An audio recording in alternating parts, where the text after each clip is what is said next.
Ce fichier contient les données sur une surface qui sont les coordonnées x, y, z de certains points de la surface. Je vais expliquer ce que fait ce programme que j'ai réalisé en code MATLAB. Tout d'abord, je fais la lecture des données, je représente les surfaces dans le disposant.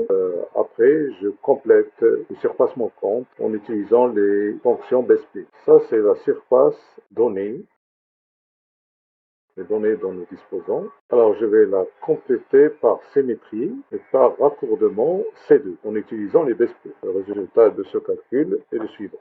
Voilà.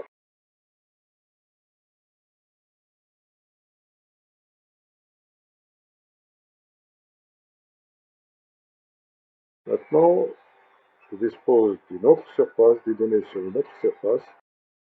Ce sont ces données-là. C'est cette surface que je vais compléter aussi par symétrie et par raccordement C1. Voilà le résultat de la surface générée par ce calcul. Maintenant, je vais faire l'assemblage de cette surface avec la surface précédente. Voilà. L'assemblage est là, les deux surfaces sont superposées dans cette représentation. Nous disposons de cette surface comme donnée ici. Voilà. Je vais la compléter aussi par symétrie et par raccordement C2 le long de cette courbe en utilisant toujours les fonctions BSP. Voilà.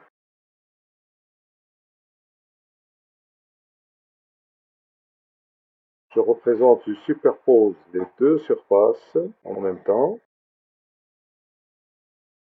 Alors, ça c'est la première surface et ça c'est la seconde.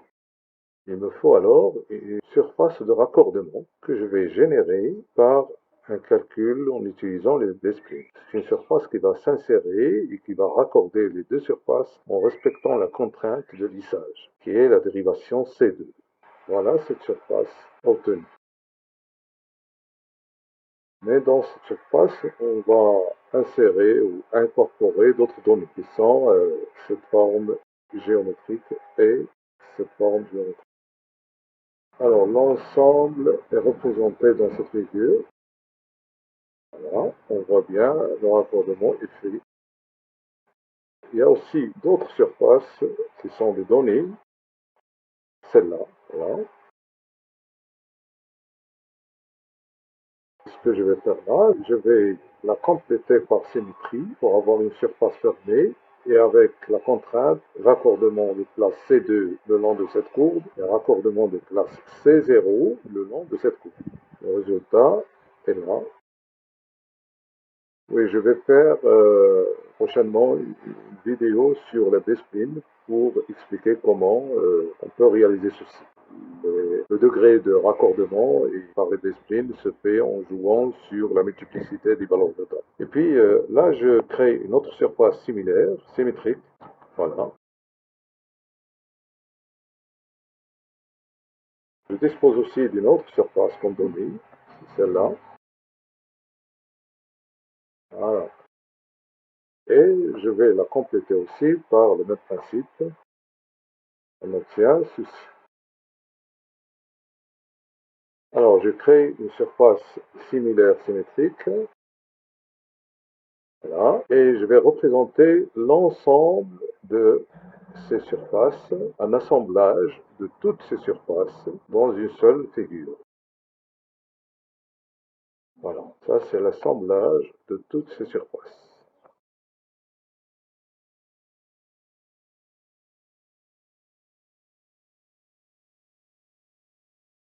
Alors, ce que je vais faire là, je vais voir qu'est-ce que ça peut donner comme figure, une transformation linéaire de cette surface. Tout d'abord, je représente cette surface-là. Voilà les données ici, ils sont représentés en rouge. Et les autres, ils sont générés par des calculs.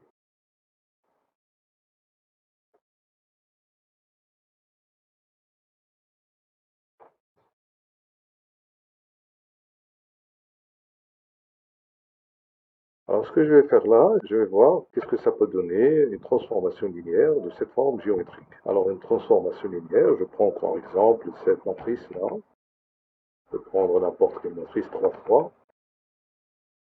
voilà, c'est un vecteur colonne multiplié par cette matrice et ça donne un vecteur V1, V2, V3, un vecteur colonne que je vais stocker dans ce fichier. Ce programme il génère des fichiers qui contiennent les différentes parties de la forme géométrique qui est la transformation de la forme géométrique dont je dispose. Ça c'est le programme de représentation du maillage de la forme géométrique que j'ai obtenu. Voilà, c'est la transformation linéaire de la surface que j'avais auparavant. Je vais revenir à la forme initiale. Et ça, c'est sa transformation linéaire, par l'application linéaire associée à cette matrice. Si la matrice est inversible, je peux passer d'une forme à l'autre. Maintenant, je vais voir ce que ça peut donner une transformation non linéaire. Pour cela, je vais définir une fonction non linéaire de R3 dans R3, F, voilà. F1 de x, y, z, c'est x, F2 de x, y, z, c'est y3, y à la puissance 3, F3 de x, y, z, c'est z. Encore une fois, à chaque point de la forme géométrique précédente, je vais appliquer la fonction f et le résultat, je vais le stocker dans un nouveau fichier. L'exécution de ce programme va générer des fichiers de chaque partie de la forme géométrique transformée non linéaire de la forme géométrique initiale. Et je vais tracer le maillage surfacique de la forme géométrique obtenue. Voilà. Vous voyez l'effet de la non-linéarité. Encore une fois, c'est une non-linéarité un peu douce. Et le x et le z n'ont pas été changés, juste le y qui a été changé. Avec la non-linéarité, on peut s'attendre à toute chose. Maintenant, je vais changer la fonction. Au lieu de prendre ici y3, je vais prendre z3. Et je génère encore à nouveau des fichiers avec cette transformation. Et là, je vais tracer, utilisant un maillage surfacique.